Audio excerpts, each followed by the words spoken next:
আমাদের প্রতি ঐশবাণী প্রথম যোহন 4 অধ্যায় 7 থেকে 12 পদ। প্রেমস্বরূপ ঈশ্বরের প্রকৃত সন্তান সকলকেই ভালোবাসেন।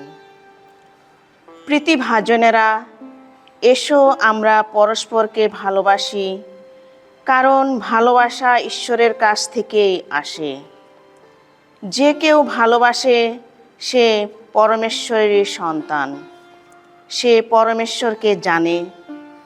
ভালো যে বাসে না সে পরমেশ্বরকে জানে না, কারণ পরমেশ্বর যে প্রেমস্বরূপ।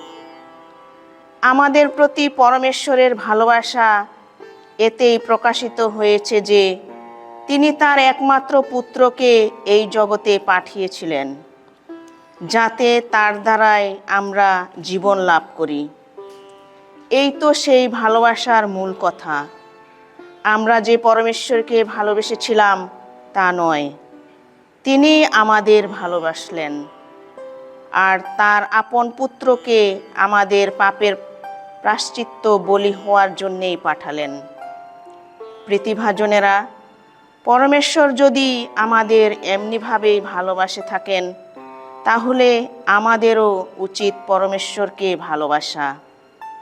পরমেশ্বরকে কেউ কোনোদিন দেখেনি, তবে আমরা যদি পরস্পরকে ভালোবাসি তাহলে পরমেশ্বর নিশ্চয়ই আমাদের অন্তরে রয়েছেন এবং ঈশ্বর প্রেমও আমাদের অন্তরে পূর্ণতা লাভ করেছে।